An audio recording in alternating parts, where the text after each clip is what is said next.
माणगावात गुरु तेग बहादूर साहिबजी यांचा 350वा शहीदी समागम उत्साहात साजरा। त्याग आणि समर्पणाचे प्रतीक हिंद दी चादर श्री गुरु तेग बहादूर साहिबजी यांच्या 350व्या शहीदी समागम निमित्त विशेष कीर्तन आणि गुरु का लंगर कार्यक्रम शनिवार दिनांक 29 नोव्हेंबर 2025 रोजी सकाळी 9 ते सायंकाळी 4 या वेळेत गांधी मैदान HP पेट्रोल पंप शेजारी मुंबई गोवा महामार्ग नाणोरे फाटा माणगाव या ठिकाणी उत्साहात साजरा झाला। या समागम कार्यक्रमास शीख बांधव भगिनी मोठ्या संख्येने उपस्थित होते। या कार्यक्रमास उपस्थित सर्व मान्यवरांचे, विद्यार्थ्यांचे, नागरिकांचे कार्यक्रमाचे निमंत्रक रायगड शीख सेवा चॅरिटेबल ट्रस्ट माणगाव यांच्या वतीने आकर्षक सन्मानचिन्ह देऊन यथोचित सन्मान करण्यात आले। माणगाव शहरातील नागरिकांनी या कार्यक्रमाच्या निमित्ताने एकत्र येऊन भव्य स्मरणोत्सवाचे आयोजन केले होते।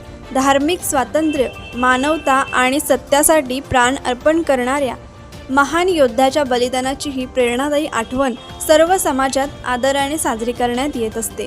सन 1675 मध्ये मुघल अत्याचारांविरुद्ध आणि काश्मीरी पंडितांच्या संरक्षणासाठी उभे राहताना गुरु तेग बहादूरजींनी दिल्लीच्या चांदणी चौकात आपले मस्तक अर्पण केले होते। धर्मस्वातंत्र्यासाठी दिलेले त्यांचे हे बलिदान इतिहासात हिंद की चादर म्हणून सुवर्णाक्षरांनी कोरले गेले।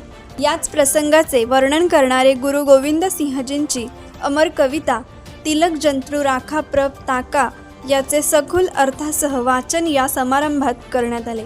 गुरु तेग बहादूरजींच्या शहादतीने मानवजातीला दिलेला संदेश आजही तितकाच महत्त्वाचा आहे। धर्मासाठी जर मस्तक द्यावे लागले तरी चालेल, पण अधर्मासमोर कधी न झुकावे। या दिवशी श्री गुरुग्रंथ साहिब यांचा प्रकाश, सुखमणी साहिब पाठ, चहा आणि पकोडा लंगर, गुरु तेग बहादूर साहेबांचा इतिहास, सरबत दा भला, अरदास व गुरु का लंगर वाटप असे कार्यक्रम उत्साहात संपन्न झाले। सदर कार्यक्रम यशस्वी करण्यासाठी कॅप्टन निर्मल सिंग रंधावा, गुरुविंदर सिंह सोडी, वरिंदर सिंग बर्मन, गुरुविंदर सिंह भाटिया व सहकारी यांनी विशेष परिश्रम घेतले। कोकण एक्सप्रेससाठी माणगाव प्रतिनिधी मजिद हजिते। कोकण एक्सप्रेस चॅनलला लाईक करा, शेअर करा आणि सबस्क्राईब करा।